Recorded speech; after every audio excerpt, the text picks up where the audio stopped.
pessoal, bom dia. Esse nosso encontro, né, já faz parte das aulas para o fechamento do N2, né? Então, nesse encontro de hoje, a gente vai discutir as questões da atividade 04. Para fechar o N2, a gente vai ter que fazer as atividades 04 e 05, né? São duas notas, né? E a gente vai fazer a média aritmética. A gente está entrando agora numa parte da matéria que, além dos conceitos, existem muitos cálculos, né? Vocês não devem se apavorar, né? Os cálculos são relativamente simples, né? As operações básicas, né? De divisão, multiplicação, nada muito complicado, né? Não adianta sofrer antes do tempo, né? Alguns alunos já comentaram que a matéria, né, é bastante difícil, né? Quando a coisa é difícil, a gente enfrenta, né? Estudando mais, né? No N1 eu detectei que muita gente tem dificuldade até de escrever, né? Então a gente agora vai ter que ler mais, né? Quanto mais a gente lê, mais facilidade a gente desenvolve para fazer um texto, né? Uma dissertação, né? E interpretar melhor os textos, né? Então, o que está faltando para a gente agora, que eu acho, né? É mais leitura, né? Então, todas as atividades eu começo com uma introdução teórica, né? Essa introdução aborda os conceitos, né? Assim, com uma profundidade razoável, né? Porque não adianta ser superficial nos conceitos fundamentais, né? E tem que ter profundidade nos nossos conceitos, né? Tem que entender, porque para resolver os problemas que vão surgir mais tarde, a gente vai precisar, com certeza, desses conceitos, né? Então, vamos à discussão da atividade 04, né?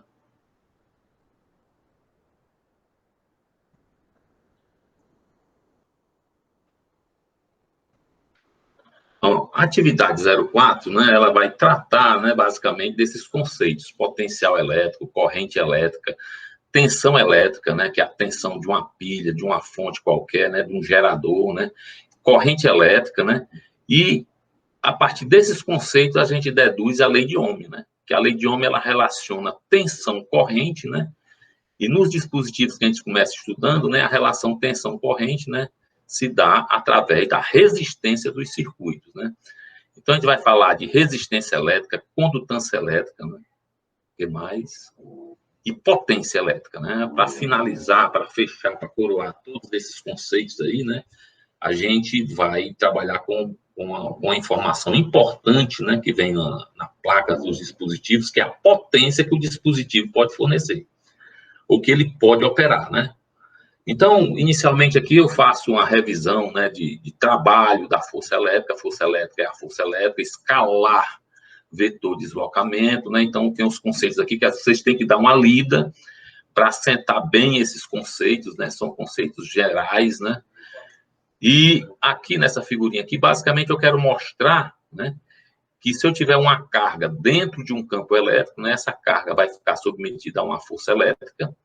Essa força elétrica vai fazer essa carga se deslocar do ponto 1 ao ponto 2, e o que eu estou querendo mostrar é que essa força elétrica ela é conservativa. Professor, o que é uma força conservativa? É uma força cujo trabalho só depende da posição inicial e final.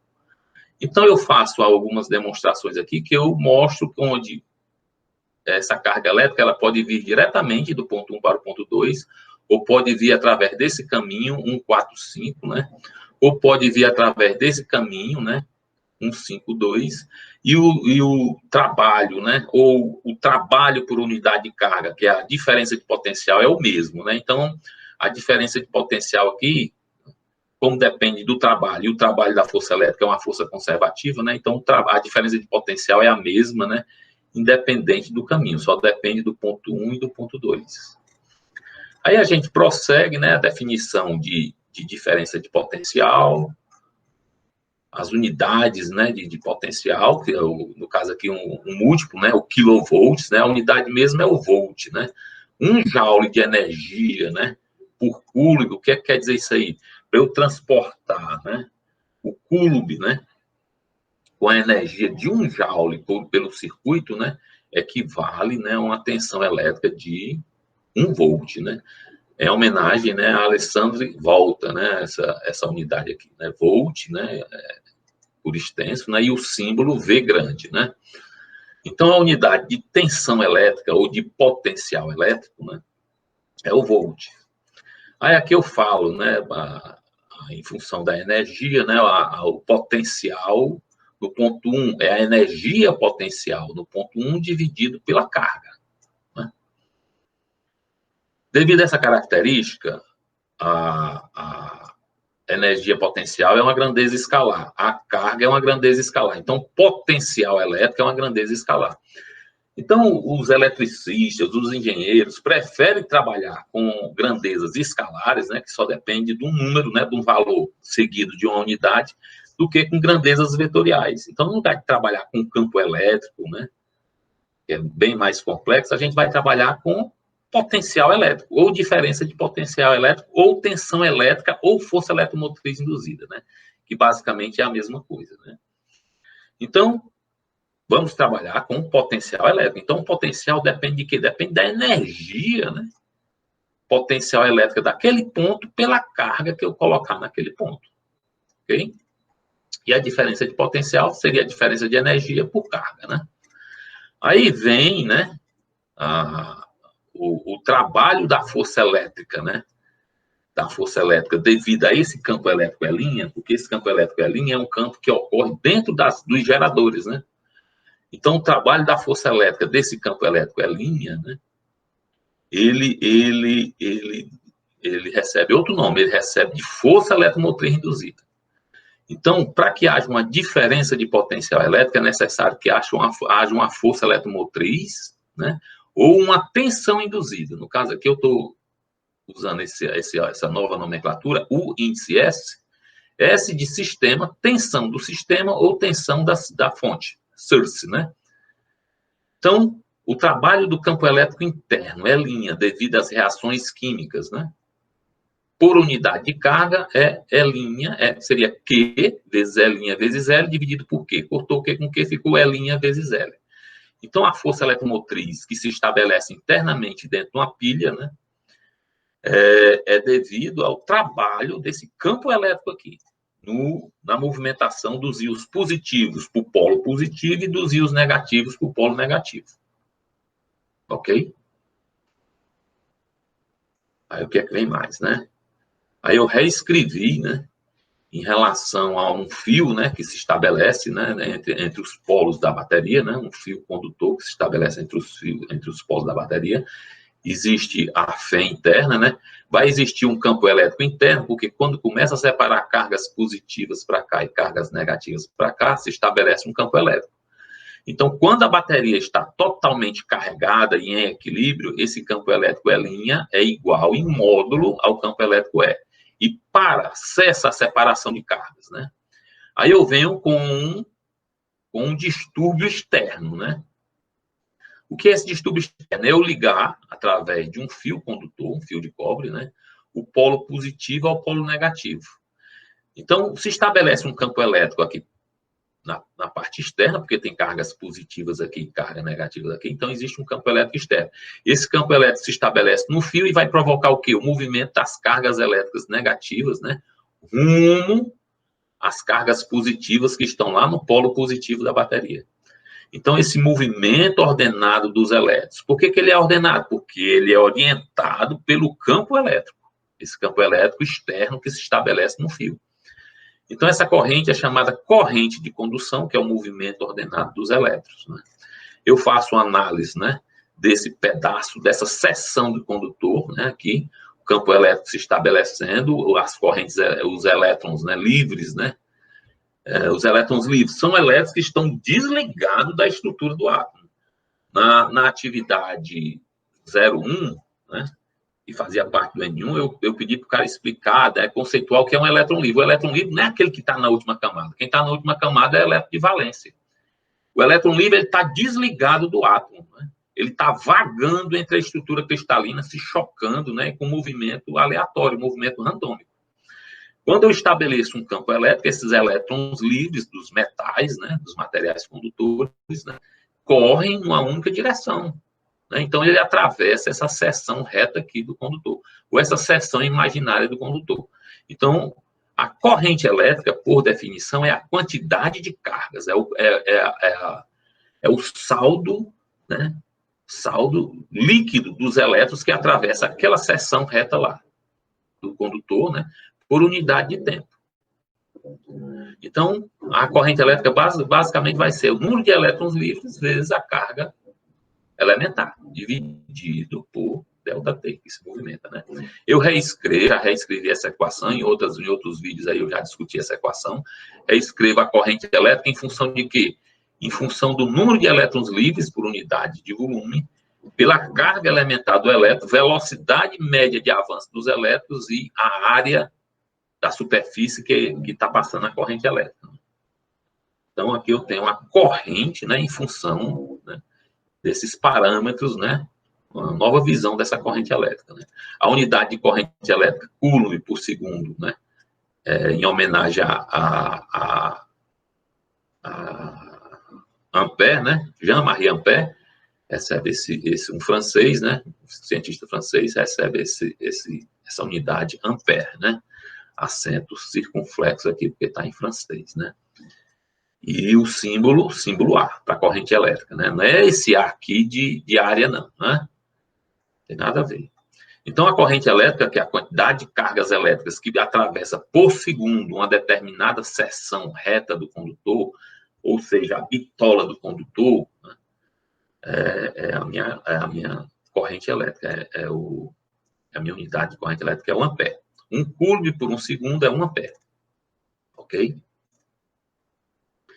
Aqui, usando a física clássica, né, a segunda lei de Newton, né, a força resultante que atua sobre os elétrons, né, é igual à massa, né, vezes a aceleração dos elétrons, né. Como existe um choque, existe uma resistência natural dos condutores, né, ao movimento, né, desses elétrons, então essa aceleração, né, ela é zero. Os elétrons, na realidade, não se aceleram, né? Tem os choques, né, e esses choques diminuem a velocidade dos elétrons, né, e esses elétrons caminham com uma velocidade praticamente constante, que é essa velocidade aqui, que é a velocidade de avanço dos elétrons, né. Essa velocidade, essa força devido aos choques dos elétrons com a estrutura cristalina e entre os elétrons, né, eu modelei, isso aqui é um modelo matemático, eu modelei como sendo uma constante de atrito vezes a velocidade, análogo a de um paraquedista, né, que cai com o paraquedas. Existe uma força de resistência do ar no paraquedas, né, que se opõe à força-peso. Então, o paraquedista cai com a velocidade praticamente constante. Então, se essas forças, a força elétrica que puxa os elétrons, menos a força de atrito que atua nos elétrons, né, devido aos choques mecânicos, né, é igual a zero. Então, eu explicito o valor da velocidade e defino essa nova grandeza aqui, que é a mobilidade dos elétrons. Então, a velocidade de avanço dos elétrons depende de quê? Da mobilidade dos elétrons, que é uma característica microscópica, uma característica intrínseca de cada material, vezes o campo elétrico. Então, quanto maior o campo elétrico, maior a velocidade, né? Aí aqui eu faço... Aliás, aqui eu faço um comentário, né? A essência da lei de Ohm já pode ser observada, pois se dobrarmos uma tensão da pilha, dobra o campo elétrico. Dobrando o campo elétrico, dobra a velocidade das cargas móveis, né? Dobrando, então, a taxa de escoamento de cargas, que é a corrente elétrica. Então, aqui a gente está se preparando para deduzir a lei de Ohm. Professor, mas eu não encontro isso nos livros. Pois é, vai encontrar aqui. Aqui eu estou fazendo detalhadamente, eu faço essa introdução aqui para você ter uma fonte de informação. Mas se você procurar um pouco mais profundamente no Google, né, você vai encontrar alguém deduzindo coisa parecida, né, seguindo basicamente esse meu caminho aqui. Aí eu venho para a lei de Ohm, né, eu pego a corrente elétrica, né, reescrevo a corrente elétrica em função daqueles parâmetros que a gente deduziu, substituo a velocidade pela mobilidade dos elétrons vezes o campo elétrico. Lá da definição de potencial elétrico, né, eu pego essa relação, o potencial elétrico é o quê? É o comprimento vezes o campo elétrico, então o campo elétrico é o quê? É o potencial elétrico, né, ou a diferença de potencial elétrico e o comprimento. No caso, como eu estou analisando, né, o movimento dos elétrons no fio, né, e como, né, independe do caminho, né, então faz o caminho por dentro da bateria como por fora pelo fio, né, para ir do ponto 1 ao ponto 2, para ir do polo positivo ao polo negativo, né, independe do comprimento, né. Então, estou botando aqui já em função do comprimento do fio. Então, ficou mobilidade do elétron, o campo elétrico é tensão elétrica dividido pelo comprimento do fio, né, a área do condutor, né. Dou uma arrumada na equação, né, e escrevo em função dessa característica aqui. Essa característica aqui eu chamei de condutividade. A condutividade é uma característica intrínseca do material e uma característica microscópica. Depende de quê, professor? Depende do número de elétrons por unidade livre, da carga elementar e da mobilidade do elétron. A mobilidade do elétron depende de cada material. Por cobre, ela tem um valor, né? Cobre é 0,033. Por a prata, né? Tem uma mobilidade um pouquinho maior, né? E o alumínio tem a mobilidade menor do que a do cobre. Ah, professor, então a mobilidade desses materiais, aqui no caso, materiais condutores, varia? Varia. Depende da estrutura cristalina, da quantidade de elétrons, né? Então, se depende da quantidade de elétrons, depende do número atômico e por aí vai. Então, definir essa grandeza aqui, ó, que eu destaquei aqui entre parênteses, né? Que grandeza é essa? É uma grandeza que depende da condutividade. A condutividade depende desses parâmetros aqui, né? Mobilidade do elétron, número de elétrons livres, etc., né? Então, quando eu levo em conta as dimensões, essa grandeza G, que eu estou chamando de condutância, né? É uma grandeza que depende das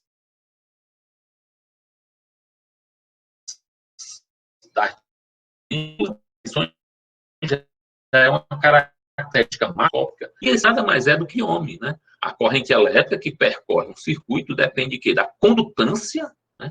Que depende de área. Quanto maior a área, claro, quanto maior a área,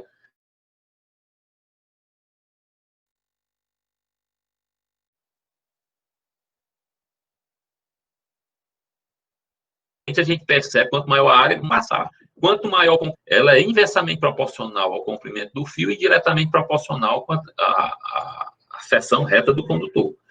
E depende, claro, da condutividade do material. Então, isso aqui nada mais é do que a lei de Ohm, em homenagem a George Ohm, né, que estudou esses materiais.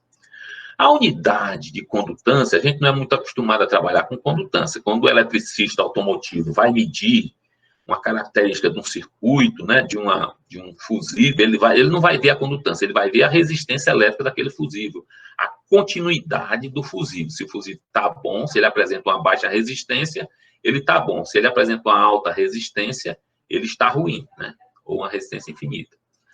Então, quando ele vai avaliar um cabo de vela, né, ele vai ver a resistência do cabo de vela. Professor, mas o senhor está definindo aqui a lei de Ohm em função da condutância. Pois é. Reescrever, né, essa condutância, né, como sendo, né, a resistência elétrica o inverso da condutância. Ora, ora, ora, ora. Se a resistência elétrica é o inverso da condutância, né, e a condutância é ρA sobre o comprimento do fio, então, se é o inverso, então o comprimento do fio vai para cima, a condutividade e a área vai para baixo. O inverso da condutividade me dá a minha resistividade. Então, só reescrever, né? Definir esse novo conceito de resistência elétrica. O que é a resistência elétrica, professor? É a oposição que o circuito faz ao estabelecimento da corrente elétrica. Professor, e o que é condutância? É a facilidade que o circuito oferece à circulação da corrente. Ora, resistência é a oposição. Resistência, está dizendo, né? E a condutância é a condição. É a facilidade de conduzir corrente elétrica. Né? Então, são grandezas inversas, né? Mas nós somos acostumados a trabalhar, né, com resistência elétrica, né? Mas não pode se esquecer desse conceito de condutância, né? A unidade de condutância é o Siemens, né? Aliás, aqui é condutividade, né? Mas a unidade de condutância mesmo, né? Onde foi que eu escrevi? Em algum canto aí, né? É o Siemens, né? E a unidade, essa resistividadezinha aqui, ela é medida em ohms metro, né? Esse comprimento aqui tem que estar em metro, né? E a área em metro quadrado, tudo no sistema internacional, né? Então, para a resistência elétrica aparecer em ohm, né? Pensou essa letra aí, como é? É a letra ômega, né? Que vem lá do grego, né? Então, em homenagem, eu posso escrever OHM, né? OHMS, ohms, né? Ou usar o símbolo, né? Que é essa letra ômega, ômega maiúsculo, né? Letra grega maiúscula, né? A letra que a gente não está acostumado a trabalhar com ela, mas a gente vai trabalhar muito com o alfabeto grego, né? Esse Rho aqui, o que é o Rho? Rho. Em algum canto eu escrevi aqui sobre o Rho, né? Tá aqui, ó. Lê-se Rho, né? Na realidade, quando a gente vai, o Rho mesmo é R-H-O, mas a gente pronuncia Rho, né? Essa outra letrinha aqui, que é a condutividade, é o sigma, né? O sigma minúsculo, né?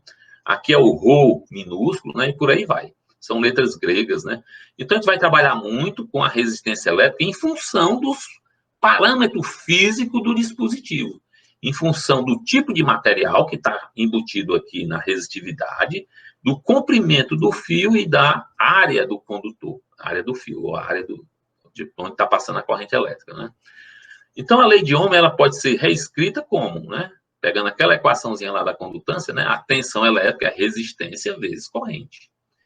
Se a tensão elétrica é a resistência elétrica vezes a corrente elétrica, isso aqui é a lei de Ohm, né? Que a gente conhece nos livros de ensino médio, né? Então, se eu passar a resistência para o outro lado, a corrente elétrica, explicitando a corrente elétrica, é tensão dividido por corrente. Ou se eu explicitar resistência elétrica, né? A resistência elétrica pode ser dada por tensão dividido pela corrente elétrica, né? A tensão elétrica aplicada sobre o dispositivo dividido pela corrente elétrica que atravessa o dispositivo. Viajando mais rapidamente, eu venho para o conceito de potência. Potência é a velocidade com que se realiza o trabalho, né? No caso, como a gente está analisando potência elétrica, né? Então, seria o trabalho devido à força elétrica, né? Ou a velocidade com que se realiza o trabalho da força elétrica. Então, para uma carga elétrica, né? Para uma carga elementar, vai ser Q vezes E, vezes o deslocamento, né? Então, a potência, né? Seria o trabalho para movimentar essa carga pequena dividido pelo tempo. Reescrevendo essa equação, eu não vou detalhar aqui, mas vocês vão acompanhar, tá? Todo feito passo a passo, né? Eu chego à conclusão que a potência elétrica é tensão vezes corrente. Ah, professor, o senhor disse que a corrente, né? É a mesma coisa de tensão dividido pela resistência. Então, eu posso reescrever a equação da potência, né? Como sendo tensão ao quadrado dividido pela resistência. Professor, o senhor disse também que essa tensão aí, ela é a resistência vezes a corrente. Então, eu posso também reescrever, né, de outra forma, a potência em função da resistência e da corrente.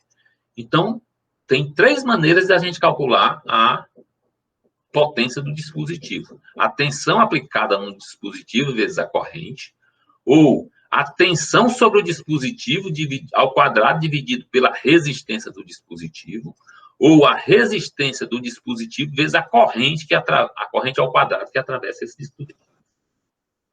Ok? Então, essas equações vai terminar ficando na cabecinha da gente automaticamente após a gente resolver vários exercícios, né? Teve um probleminha aqui no arquivo, né? Vou consertar depois. Aí eu entro aqui nos efeitos da temperatura, porque a atividade 4, né, ela leva em conta também os efeitos da temperatura. Eu fiz esse quadro aqui, que é um quadro mnemônico, na internet vocês vão encontrar outro tipo de quadro, né? Eu fiz o meu, né? Eu escrevi a lei de Ohm, tensão elétrica igual a resistência, ao sinalzinho de vezes, corrente, né? Ou resistência elétrica é igual a tensão, ao sinalzinho de dividir, dividido pela corrente. Resistência em ohms, tensão em volts, corrente em ampere.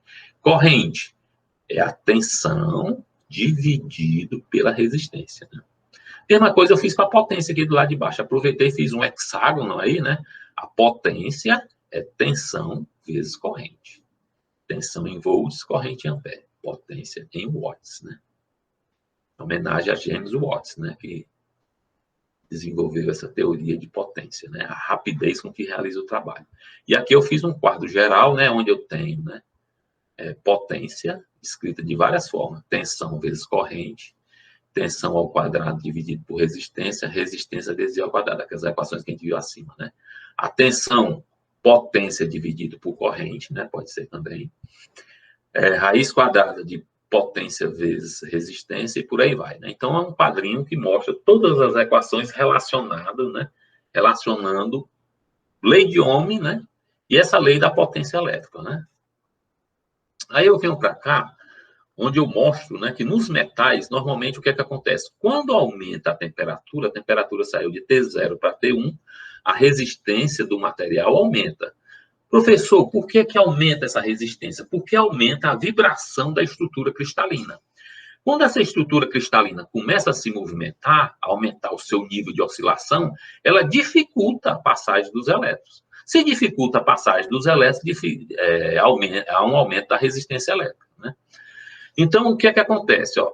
Como é representado por uma reta, né, quer dizer que o aumento dessa resistência elétrica tem um comportamento linear. Ou seja, essa inclinação, ΔR, o que é ΔR? É R1 menos R2, dividido por T1 por T0, né? T1 menos T0. Essa distância daqui para cá, R1 menos R2, dividido por T1 menos T0, por ΔT, né? É igual a essa inclinação aqui, R2 menos R1, dividido por T2 menos T1, né? Então, a inclinação, o declive dessa reta é constante, é uma reta. Então, disso aí parte um conceito, né, que é chamado de coeficiente, né, de temperatura da resistência. Professor, o que é esse coeficiente de temperatura da resistência? Olha, eu tenho um declive. Professor, aqui o senhor já está dizendo que é o ρ. O que é o ρ? É a resistividade do material na temperatura 1. E o ρ0 é a resistividade do material na temperatura T0. Professor, mas o senhor disse que era resistência? Mas preste atenção. O que é que acontece? A resistência elétrica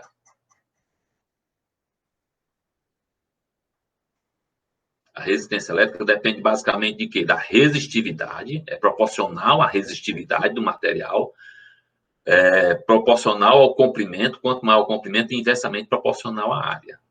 Então, tanto faz eu falar de resistência elétrica, de variação de resistência elétrica, como de variação de resistência. Se a gente observar, com o aumento de temperatura, pode haver uma pequena dilatação, né? Um pequeno aumento do comprimento. Mas é desprezível esse aumento de comprimento. Então, basicamente, a resistência elétrica é proporcional ao aumento, né, da resistividade quando se eleva a temperatura. Voltando, né? Então, na nossa equaçãozinha aqui, para escrever a equação do declive, eu posso escrever tanto em função da resistividade, da variação de resistividade, considerando que as dimensões do material permanecem constantes, né? Como a variação da resistência, né? Que são características macroscópicas, levando em conta as dimensões do dispositivo, né? Então, o que é o α0? Esse α0 é a resistividade, é o coeficiente de temperatura da resistência referida à temperatura T0. No caso aí, eu considerei a temperatura de referência, que foi o material que eu usei na pesquisa. O fabricante, o material, ele trata o material com a temperatura de referência 20 graus Celsius. Tem materiais que trabalham com a temperatura de referência 40 graus Celsius. Há materiais que trabalham com a temperatura de referência 75 graus Celsius. Eu trabalhei com esses, né, de 20 graus Celsius. Então, tudo tabelado, né, na tabela que a gente vai ver a seguir, é em relação a essa temperatura de referência aí. Essa temperatura T0 é a temperatura que foi tomada para definir esse α0. Então, o que é o α0? É o coeficiente de temperatura nessa temperatura de referência, 20 graus Celsius, né? Então, é o declive, por definição, pela resistência R0. Resistência na temperatura T0. Ora, se eu tenho aqui em cima a unidade de R menos R0, é ohms. Aqui é ohms, né? Então, ficou 1 sobre grau Celsius, né? Então, é grau Celsius a menos 1. O coeficiente de temperatura da resistência, né? A unidade dele é 1 sobre grau Celsius, ou grau Celsius a menos 1. Ok? Então, se eu pegar aqui, ó, explicitar nessa equação aqui o R1, ó, vai ser R1 menos R0, isso aqui vai passar para lá multiplicando. Então, vai ficar alfa 0, T1 menos T0, né? Depois, o que é que eu faço? Menos R1, vai passar para o lado de lá, fica R0, né? Colocando o R0 em evidência, vai ficar 1, alfa 0, T1 menos T0. Ou se eu quiser escrever em função, né? Eliminando as dimensões, né? Eu posso escrever também essa mesma equação em função da resistividade. Beleza? Tudo certinho. Se eu tenho essa definição aqui para essa temperatura de referência, eu posso ter, né? Ou mudar minha referência, por exemplo. Eu quero definir agora para a temperatura T1. Quanto é que é a temperatura T1? Por exemplo, 40 graus Celsius, né? Então, eu posso reescrever a minha tabela lá, corrigindo o valor do coeficiente de temperatura. E o que é o alfa 1? É o declive dividido por R1. O que é o declive? R2 menos R1, aquela outra parte da reta lá de cima, dividido por T2 menos T1. Quando eu divido por R1, né, eu estou definindo, né, o alfa 1, que é o coeficiente de temperatura da resistência nessa temperatura T1. Professor, então é muito fácil, né? Aí o que é que eu faço? Eu escrevi o R2, né? R1 vezes alfa 1, agora está aqui, né? Aí o que é que eu posso fazer, né? Vamos supor o seguinte, que eu tenho que eu fiz uma temperatura intermediária, né? Eu tenho meus coeficientes em função da temperatura R0, né? Só que quando eu medi a resistência, ele estava numa temperatura T1, né?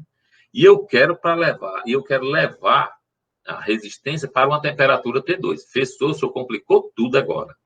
Ficou complicado, ficou chatinho, né? Mas o que é que eu estou fazendo? Ó? Eu vou reescrever essa resistência R2, né? Em função daquele alfa 0 original, né? Só que passou, né? No meio do caminho, né? A temperatura T1, né? Essa temperatura T1. Então, se eu pegar essa equação aqui, ó, do jeito que ela está aqui, e essa outra equaçãozinha aqui, ó, eu tenho uma relação entre R1 com alfa 0, né? E essa relação de R2, né? Então, se eu dividir aquela equação por essa aqui, o que é que eu vou ter aqui, ó? Eu posso explicitar, eu posso achar a resistência R2, né?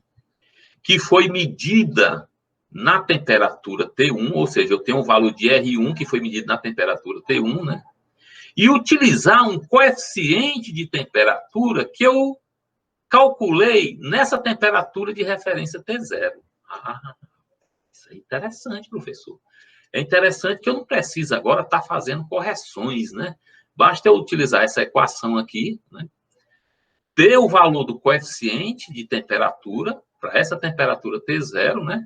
Medir, por exemplo, em Tabuleiro do Norte, eu medi um valor de uma resistência R1 na temperatura T1 de tabuleiro, por exemplo, 32 graus Celsius. Mas a tabela que eu tenho, o alfa 0, né, foi medido nessa temperatura T0 aqui, por exemplo, 20 graus Celsius.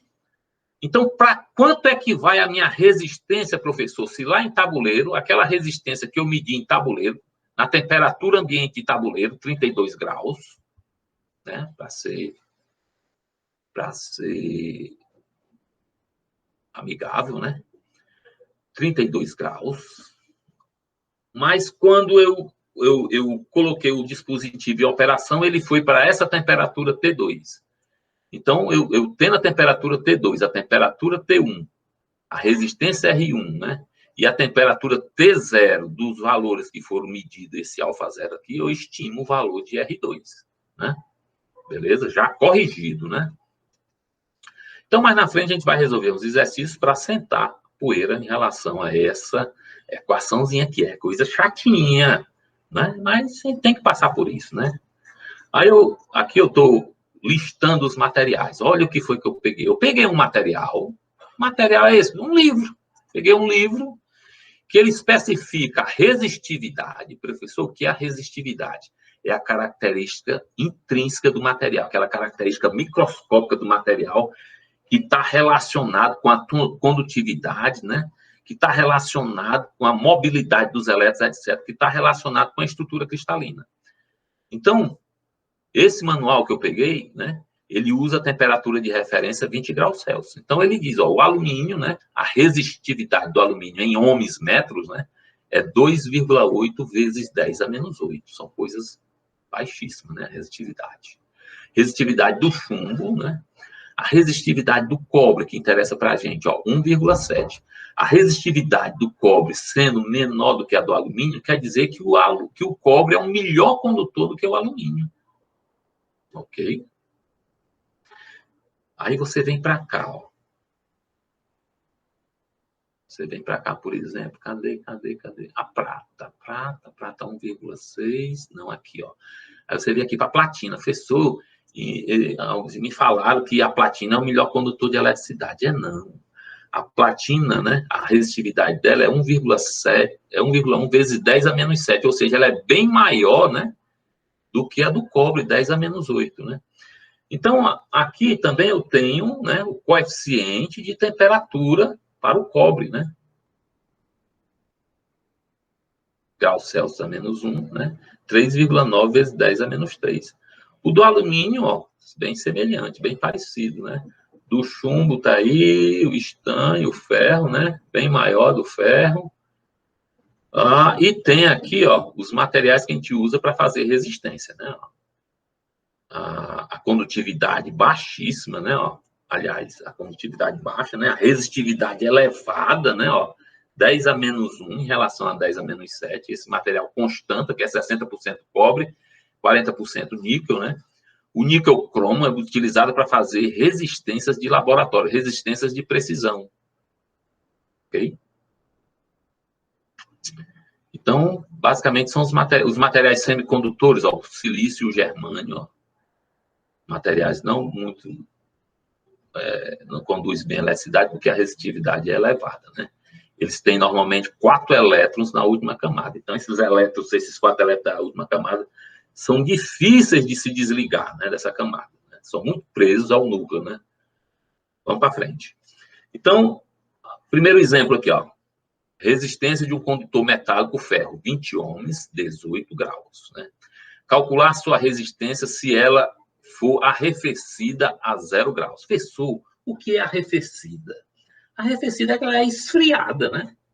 Ela estava com 18 graus, eu medi a resistência, né, de um pedaço de fio de ferro, né? Deu 20 ohms, né? E a temperatura que eu estava lá, não sei onde era que eu estava, né? Em São Paulo, São José dos Campos, né? Deu 18 graus. Ou então estava lá em Guaramiranga, né? O dia que eu medi a resistência desse ferro, deu 18 graus. Calcular a resistência se ela for esfriada. Coloquei aonde? Dentro da água gelada e medi novamente a resistência. Para quanto é que foi essa resistência? Ou coloquei ela no fogo, aqueci até 60 graus. Para quanto é que vai a resistência desse condutor de ferro, né? Desse condutor metálico de ferro? Se eu medir a 18 graus isso aí. Aí é exatamente para aplicar aquela equaçãozinha. O coeficiente alfa zero que eu tenho é a 20 graus Celsius, a essa temperatura T0. Eu medi a resistência R1 na temperatura T1, 18 graus. Aí eu quero calcular na temperatura T2, a 0 graus Celsius, né? Então, usar aquela equação que já faz a correção direta, né? Então, se eu resfriei o material, claro, né? Se a gente olhar nesse gráfico aqui,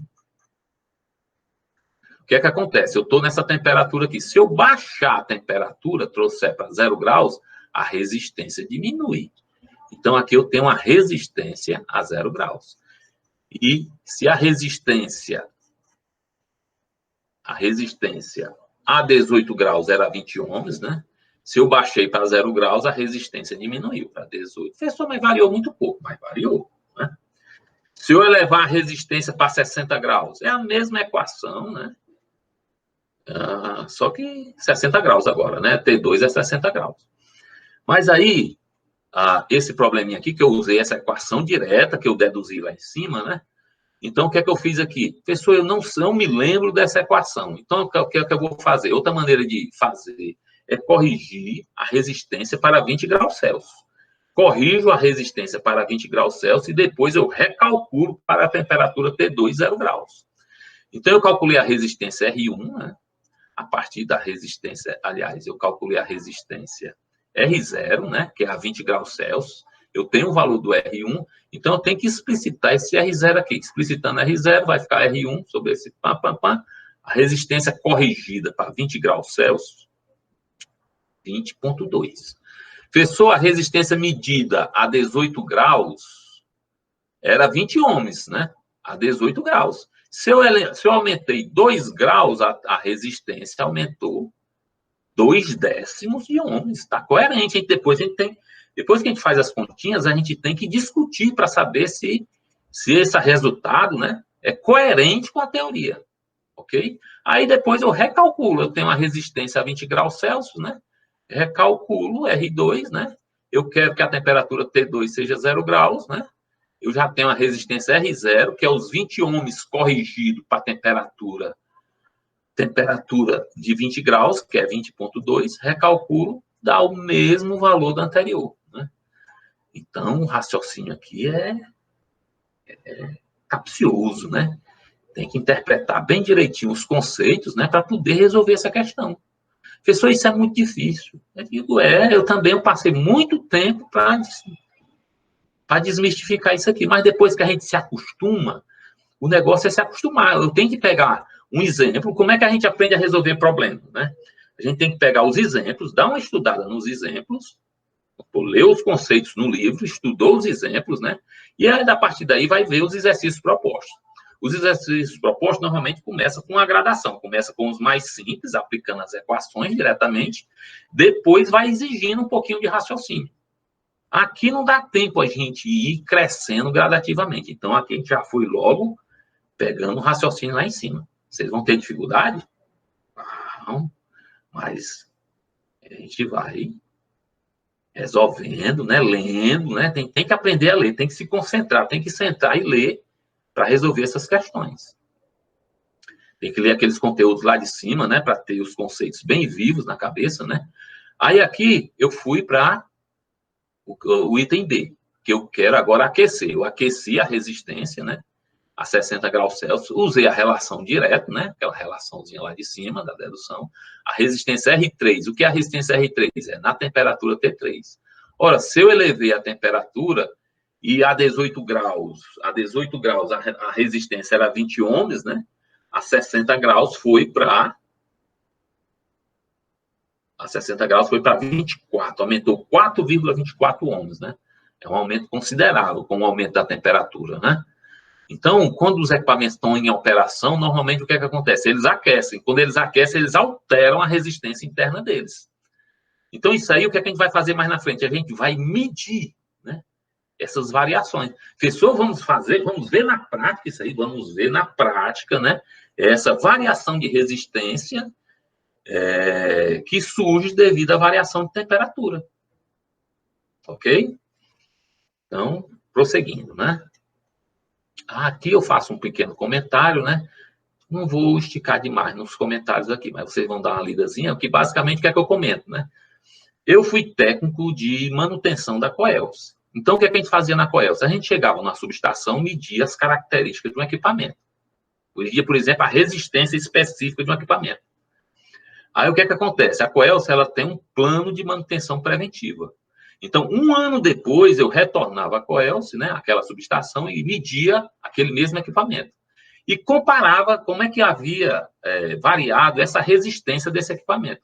A partir dessa variação de resistência, a gente planejava ou uma manutenção preventiva, ou uma manutenção preditiva, ou uma manutenção corretiva, né? Então, tem várias formas, né, de a gente, medindo resistência, acompanhar a evolução ou a degradação desses equipamentos, né? Dos materiais isolantes, etc., né? Então, aqui é só uma notazinha devido à nossa experiência em manutenção, né? Essa outra questão aqui, ó. Eu tenho um fio de alumínio. Professor, eu não sei nada do alumínio. Vai no Wikipédia, né? Ou Wikipedia, né? vai no Wikipedia, levanta logo a resistividade do alumínio, né? Ela, lá no Wikipedia deve estar definida para uma determinada temperatura de referência, né? Você vê o coeficiente de temperatura do alumínio, né? Então você pode catalogar logo tudo. Professor, mas assim é muito trabalho. Para você não ter esse trabalho, o que foi que eu fiz? Naquela tabela lá de cima, eu já relacionei o alumínio. Então, lá tem a resistividade do alumínio e tem o coeficiente de temperatura da resistência do alumínio. Então, é só pegar esses valores que estão lá, né? Então, se mais na frente, em algum exercício, eu utilizar um outro material, estanho, por exemplo, né? Você vai lá naquela tabela, né? Consulta os valores de resistividade, né? E coeficiente de temperatura. No caso aqui, eu vou precisar basicamente só, eu quero o quê? Eu tenho lendo o problema, né? Eu tenho um condutor de alumínio de 100 metros de comprimento. O diâmetro desse condutor é 2 milímetros. Professor, o diâmetro é um condutor circular, que tem esse diâmetro de 2 milímetros. A resistividade do alumínio é essa aqui, 2,8 vezes 10 a menos 8. Observe a unidade, ohmmetro, né? A unidade de resistividade. O que é que eu quero? Determine a resistência, né? Eu quero o quê? A resistência. Então, o que é que eu vou procurar? A resistência. Professor, o senhor falou lá em cima que a resistência, né? Dependendo dos parâmetros físicos, depende de quê? Depende da resistividade, do comprimento do dispositivo e da seção reta do dispositivo. O que é essa seção reta? É a área que vai ser percorrida pela corrente elétrica. Professor, o senhor não deu a área, o senhor deu o diâmetro. Ora, mas se eu desse a área, desse tudo, não era problema, né? Então, com o diâmetro 2 milímetros, eu calculo a área. A área do condutor pode ser, eu posso calcular em função do raio, 2 dividido por 1 dá 1 milímetro, né? πr ao quadrado, né? Ou eu posso calcular em função do diâmetro. Se eu disser que o diâmetro é R, aliás, se o diâmetro, né? O diâmetro é 2 vezes o raio, então o raio é o diâmetro sobre 2. Substituindo o raio aqui em função do diâmetro, né? Vai ficar diâmetro sobre 2 ao quadrado, né? Então vai ficar diâmetro ao quadrado, 2 ao quadrado, 4. Então a área eu gosto sempre de especificar em função do diâmetro. πd ao quadrado sobre 4. O detalhe é que esses 2 milímetros, né? Tem que estar em metro. Então, 2 milímetros equivale a 2 vezes 10 a menos 3 metros. Ao quadrado dá metro quadrado, que é a área, né? Então, fazendo essas continhas aí, deu 3,142 vezes 10 a menos 6 metro quadrado. Substituindo resistividade, ohmmetro, 100 metro, diâmetro, aliás, área do condutor de alumínio, a resistência deu 0,9 ohms. Observe o seguinte, é uma resistência baixíssima, né? Uma peça de fio de 100 metros quadrados, né? Com o diâmetro de 2 milímetros, deu uma resistência baixa, relativamente baixa, 0,9 ohms, né? Então, quer dizer que o alumínio é um bom condutor de eletricidade. Professor, é melhor do que o cobre? Não. Se fosse um cabo de cobre aí, essa resistência seria menor, né? Aí eu faço a observaçãozinha aqui da demonstração. Aí vamos para a nossa atividade 04. Esse preâmbulo todinho aí foi para a gente discutir, né, essa atividade. Essa atividade eu vou querer receber na próxima terça-feira. Estou gravando hoje são dia 18/6, estou gravando às 10h57, né? Então, vocês têm tempo suficiente para fazer essas continhas, né? Aqui eu estou deixando vocês na porta do gol, né? Eu tenho um fio de cobre de diâmetro 4 milímetros quadrados. A resistência desse fio, 0,069 ohms. Determine o comprimento do fio e sua condutância. Esses problemas são chatos, né? Porque é um problema de dar as informações todinhas, né? E esconder uma, para você achar aquela uma. Isso não é problema, né? Isso não tem raciocínio nenhum. É só para a gente fixar essas equações aqui. Então, eu quero determinar um fio de cobre de diâmetro 4 milímetros quadrados. O que é que eu quero? A resistência está aqui dada. Determine o comprimento do fio. Então, eu quero o L, o comprimento do fio. Eu dei até a resposta para você chegar. Mas nessa discussão eu estou indo mais além, né? Eu estou estudando junto com vocês, né? Resolvendo junto com vocês.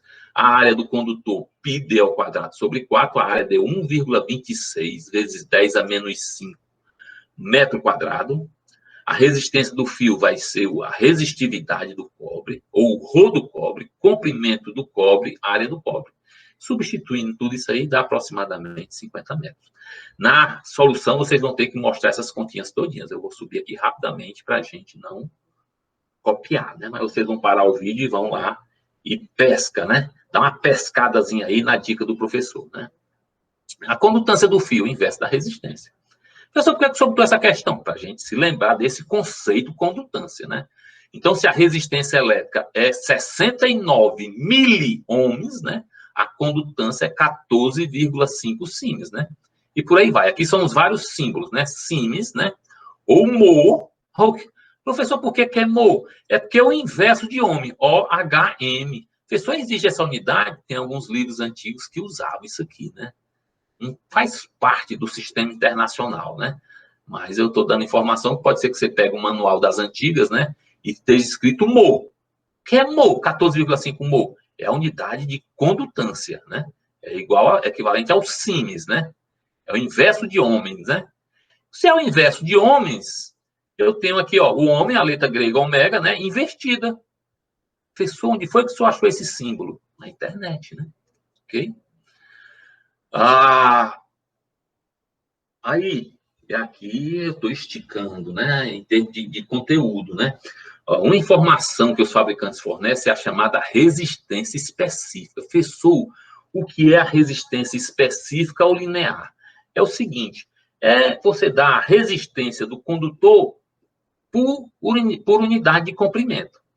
Aí eu fiz um exemplozinho aqui, uma peça de 100 metros, 1,5 milímetros quadrado, eu usando, né, a resistividade daquele fabricante, né, eu calculo a resistência elétrica, né, de uma peça de fio de 1,5 milímetros quadrado, deu 1,15 ohms, né.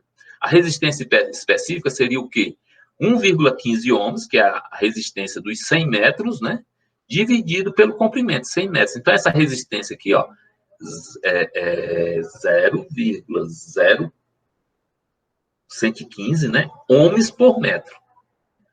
Professor, e para que serve essa aplicação? Aqui, ó, estou esticando os comentários, né? Por exemplo, eu tenho uma lâmpada de 100 watts, 220 volts, né?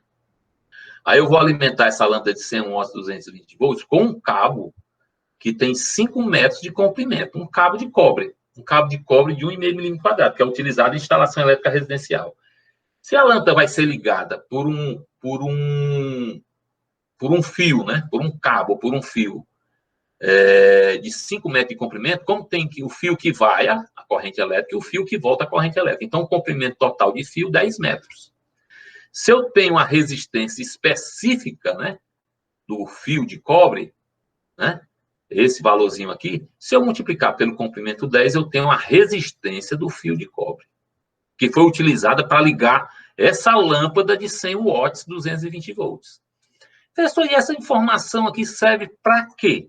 Ora, para quê? Para eu comparar, para eu saber se a tensão vai ser perdida no fio de cobre ou se ela vai para cima da lâmpada. Ora, a resistência da lâmpada, pelos dados nominais da lâmpada, mais na frente a gente vai fazer muitas questões envolvendo isso aqui. Naquele quadrozinho das potências, eu posso calcular a resistência da lâmpada como sendo tensão nominal da lâmpada ao quadrado dividido pela potência. Então, a resistência da lâmpada é 484 ohms. E o que é que eu quero mostrar? Eu quero mostrar que a resistência dos cabos de alimentação, elas são negligenciáveis, né, em relação à resistência do dispositivo que eu quero alimentar. Então, tanto a queda de tensão em cima do cabo, pessoal, o que é queda de tensão? É porque quando a corrente elétrica passa, uma parte da tensão se perde no cabo, né? E outra parte vai chegar em cima da lâmpada. Então, se eu tiver na entrada 220 volts, não vai chegar totalmente 220 volts sobre a lâmpada. Por quê? Porque uma parte vai se perder aqui em cima da resistência do cabo. E eu estou mostrando que a perda em cima do cabo, né, é desprezível. Então, dos 220 volts, vai sobrar 219,9 volts em cima da lâmpada. Então, a lâmpada vai funcionar perfeitamente. O cabo que foi utilizado é um excelente condutor. as perdas jáulicas, professor, perdas jáulicas, as perdas de energia, R do cabo vezes I ao quadrado também não é potência? Isso aí, as perdas jáulicas no cabo, são desprezíveis também. Então, perda de tensão e perda de energia são desprezíveis no cabo, né? Então, a gente considera, né, normalmente a gente considera no projeto de instalações elétricas, quando a gente usa dimensões relativamente pequenas, né? A gente considera os cabos ideais, considera que toda a tensão lá da tomadazinha, né, ou da entrada, vai chegar sobre o dispositivo, sobre a carga, né? Outro cabo bastante utilizado na instalação de tomadas, chuveiros elétricos. Quem tem chuveiro elétrico, ar-condicionado, professor, eu vou instalar um split. Normalmente o fio, né, que alimenta esse split é 2,5 milímetros quadrados. Então, aqui eu botei uma questãozinha extra, né, para você estimar. Uma peça de cabo de 2,5 milímetros quadrados tem 100 metros, né? Então, estime a resistência específica do cabo de 2,5, né? Na solução dessa questão, quem colocar, né, essa estimação, né, mostrar os cálculos, né, indicando essa estimação, como é que estima? Está aqui a sequência para estimar. Facilmente você estima. Se você mostrar, você vai ganhar pontos extras, né? Scores extras, né? Vamos supor que dessa questão, que vale 4 scores, né? Se você tirar 2 scores, né? Devido à sua solução, você errou uma continha, vou até esconder a continha. O que é que acontece? Você ganha uns scores extras, né? Ou na questão, ou no cômputo geral do trabalho, né? Que vale 50 scores, né? Ok? Então, todas essas questões extras que eu estou, essa questão extra, a pessoa está na original, tá não, está aqui na discussão. No arquivo da discussão. O artigo da discussão é esse core de comentários, né? Então, no arquivo da discussão, eu estou botando umas questões extras, né? No caso aqui, estimar a resistividade específica do cabo de 2,5 milímetros quadrados, que é importante, né, em instalações residenciais. Essa questão é trivial, basicamente é a questão anterior, né? Não tem muito o que comentar. Aí aqui vem essa questãozinha aqui, ó, a influência da temperatura, né? A 20 graus Celsius, um fio de cobre tem uma resistência de 1,4 ohms, sem traumas, né? Determine sua resistência a 80 graus Celsius. Depois, ela foi arrefecida e a temperatura baixou para menos 10 graus Celsius, né? Então, qual o valor da resistência, né? Ora, mas se a temperatura T0 era 20 graus Celsius, a pessoa é igual à temperatura da tabela, então não precisa fazer correção nenhuma nesse coeficiente de temperatura, né? Então, ela esticou, né? Apliquei a equação da resistência, né?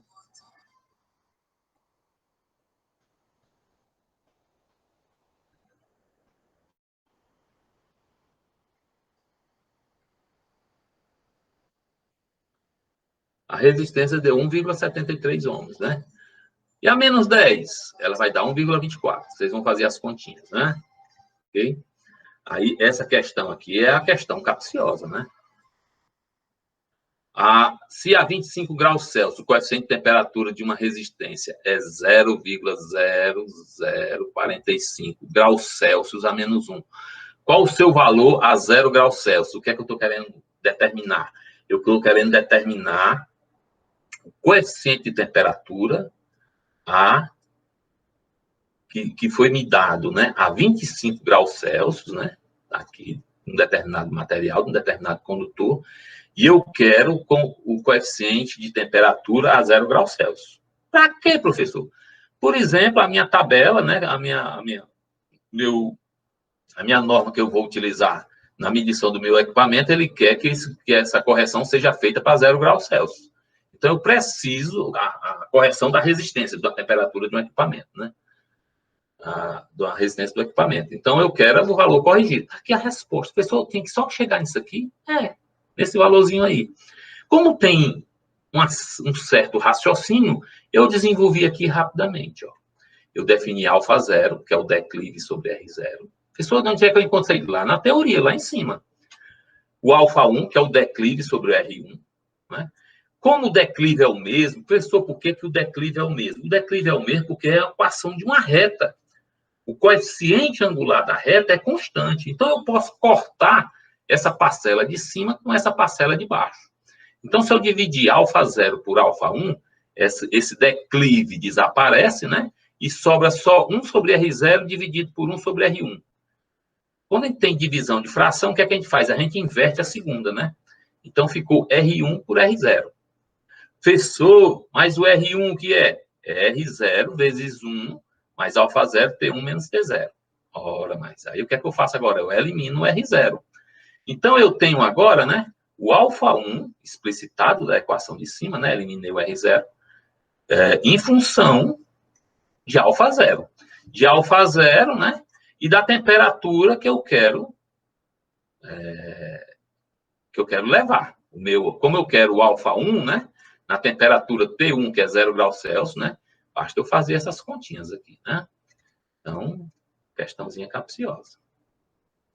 Essa questão aqui, numa instalação elétrica residencial, ocorre frequentemente a queima de um fusível de 15 amperes. Professor, o que é que pode estar causando a queima do fusível? Antes de entrar na questão, né? É o seguinte, você, quando fez a sua casa, você tinha uma determinada quantidade de equipamentos. Aí, à medida que o tempo vai passando, você vai comprando uma geladeira nova, comprou uma geladeira maior, né? Instalou um ar-condicionado, né? Comprou uma máquina de lavar roupa e por aí vai. Então, o que é que acontece? A carga foi aumentando. Quando a carga, os seus equipamentos vão aumentando, a corrente elétrica demandada da instalação elétrica vai aumentando. Então, o que é que pode ocorrer? Se o seu fusível era dimensionado para 15 amperes, né? E se a corrente está passando de 15 amperes, esse fusível ele vai queimar.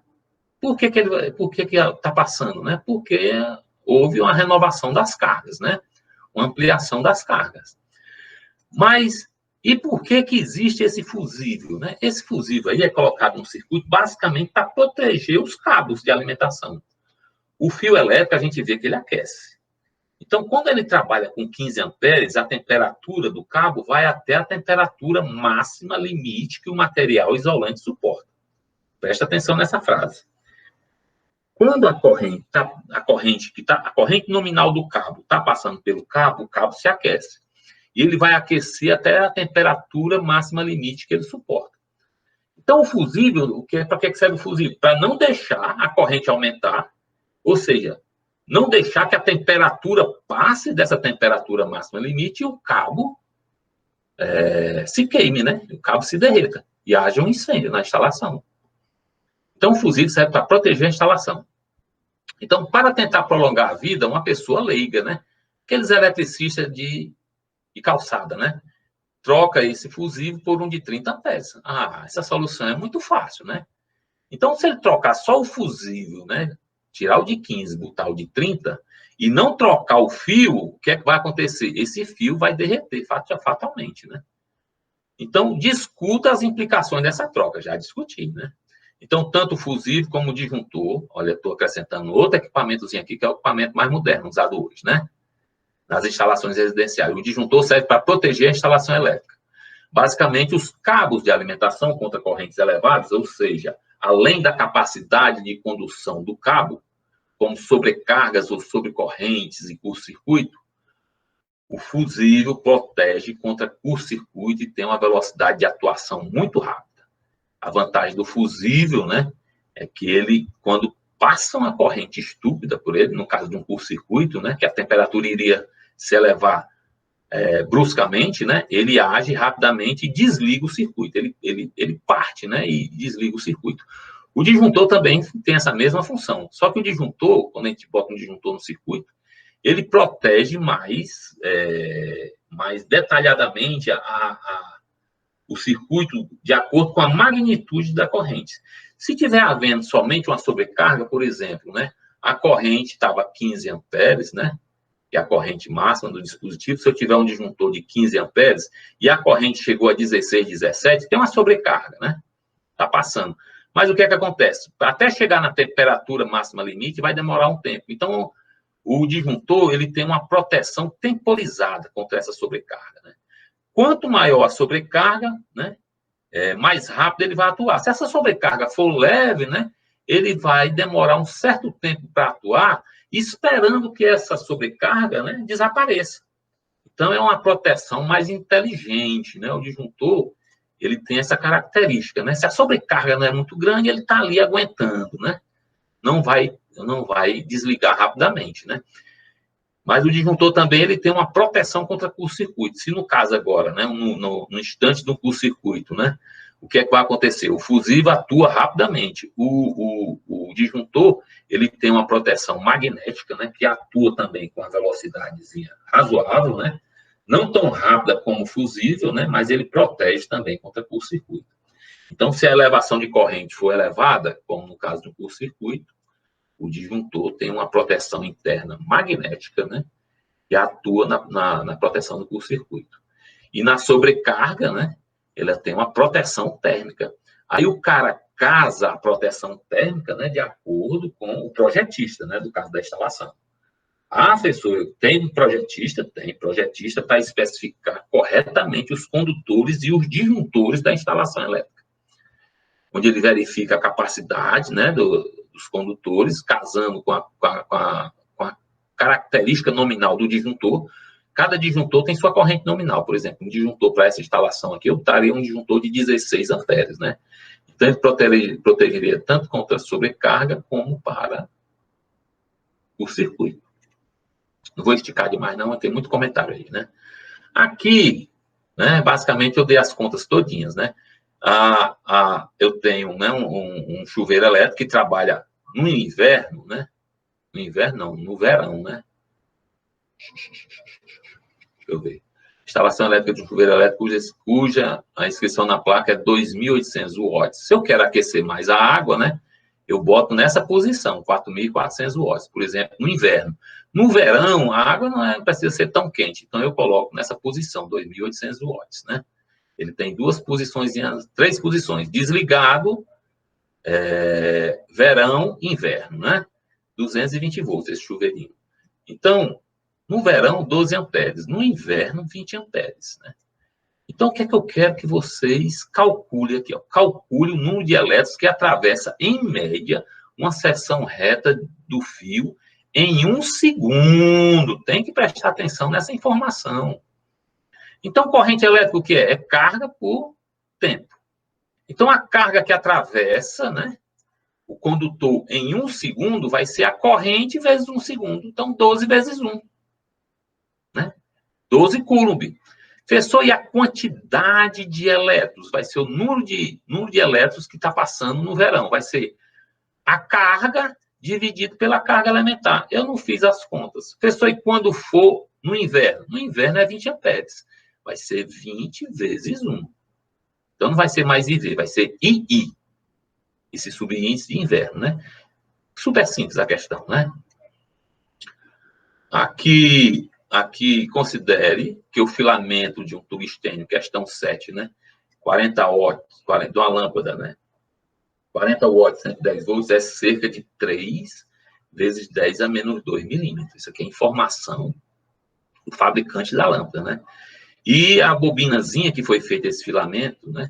Tem um comprimento de 50 centímetros. Né? Então, tem um comprimento e o diâmetro do fio de quê? De tungstênio. Esse o tungstênio é utilizado para fazer lâmpadas incandescentes, eu digo né? É o material mais usado, né? Aí daqui a resistividade do tungstênio.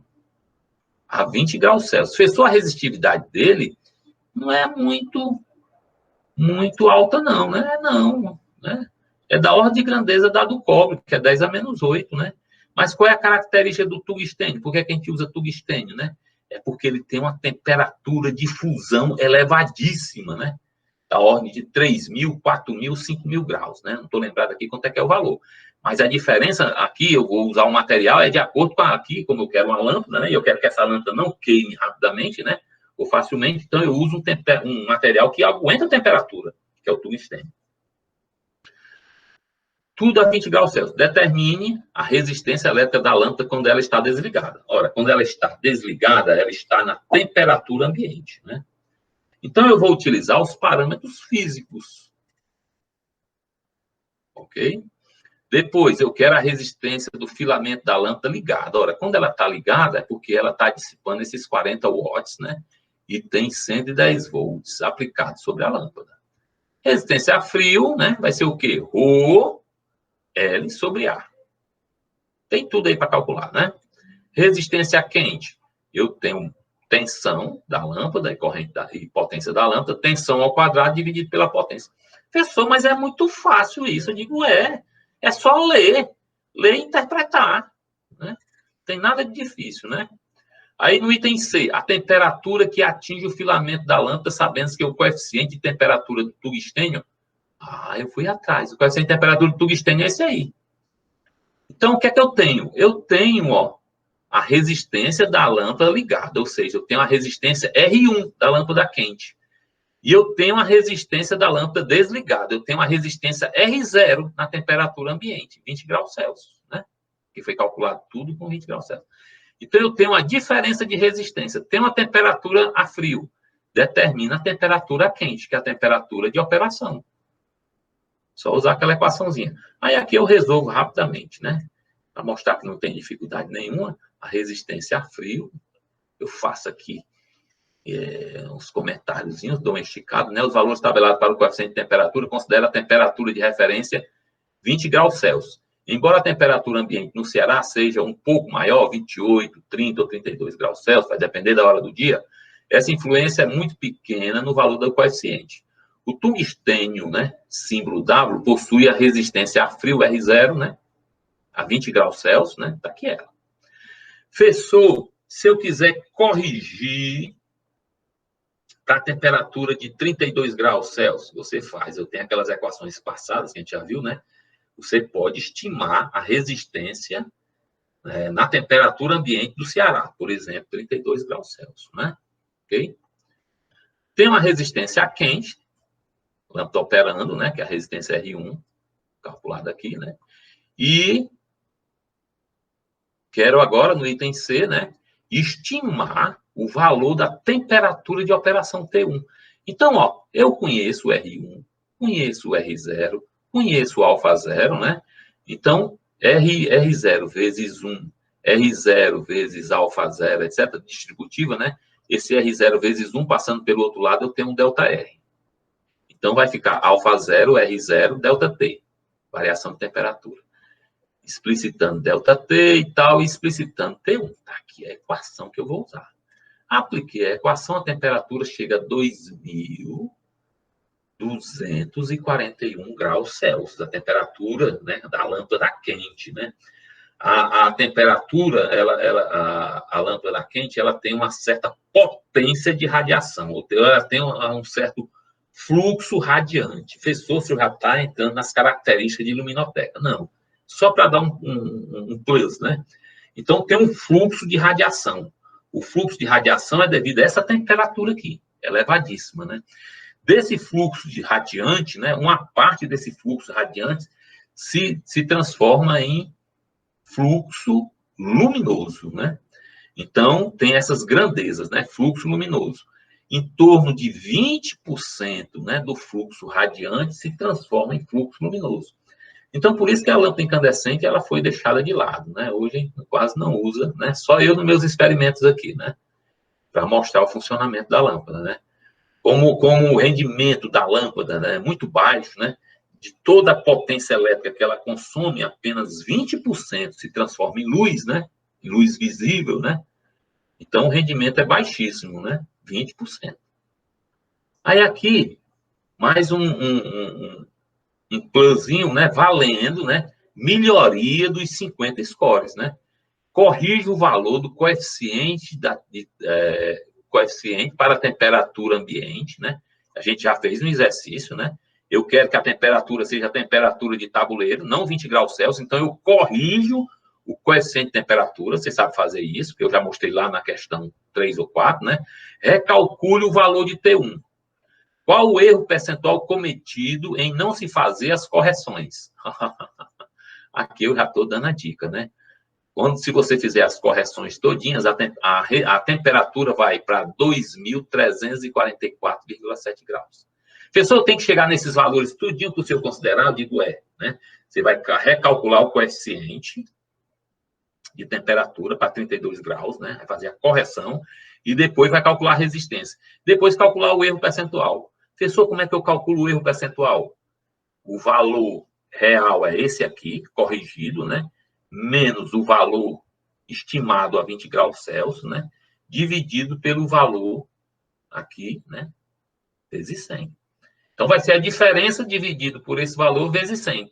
Então, eu tenho o erro percentual cometido, né? Em não se fazer as correções.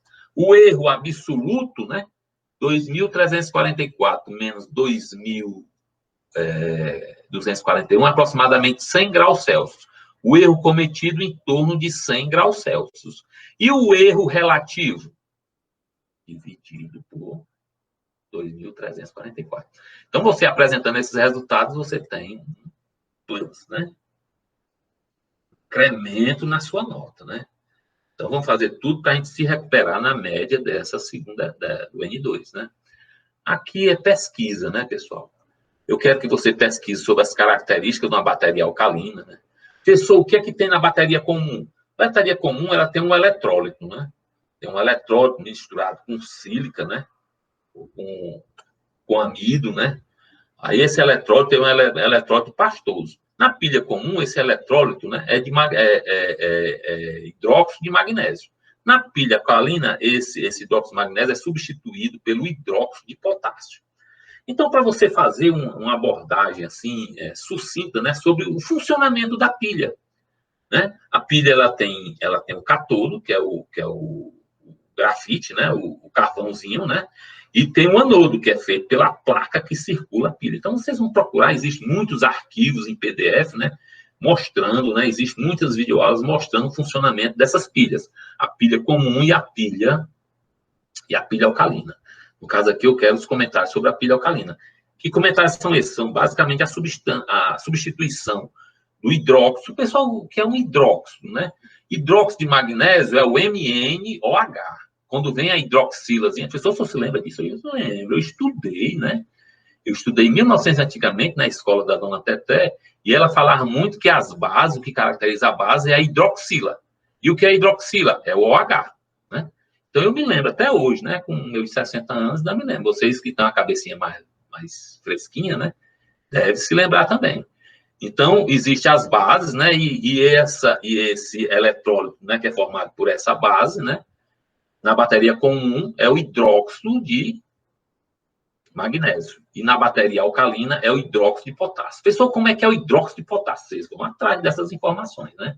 Aí ocorrem as reações químicas, você pode dar uma esticada nessa explicação, né? Vale 10 scores, né? Tem que ter 10 ideias, né? Aí eu estou botando assim, 5 ideias, 5 informações importantes.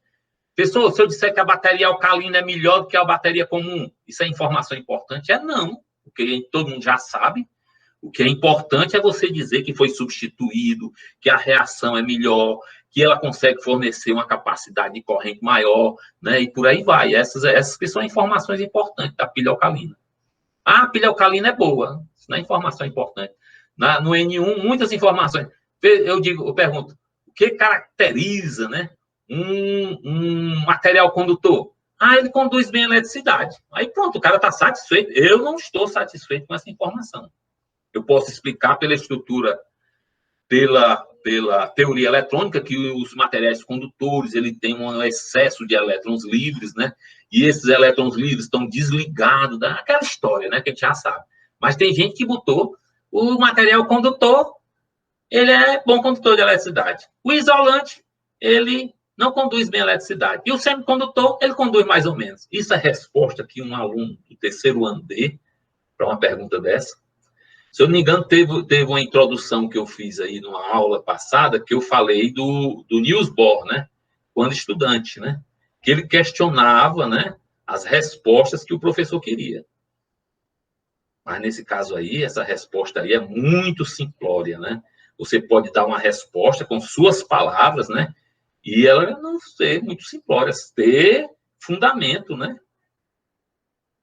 sei se vocês se lembram da historinha que eu contei, né? Então, o que é que eu quero aqui? Um apanhado geral, 5 ideias importantes do funcionamento da pilha alcalina, facilmente, e da pilha chumbo ácido, né? E da bateria automotiva chumbo ácido, né? Ok? Falar como é que é feita essa transformação de energia. Pensou porque no polo negativo, né, sobra elétrons, né? E no polo positivo tem falta de elétrons, né? Como é que acontece para que haja, né, essa característica na pilha. Então, era isso que a gente tinha, né, para comentar. Praticamente, eu respondi a prova toda, né? O que vocês têm que fazer é assistir esse vídeo, né? Passar pedaço por pedaço, né? E transcrever para o papel, bater a fotinha e me mandar. Então, um abraço, fiquem em paz, né? Eu vou encerrar aqui a nossa gravação.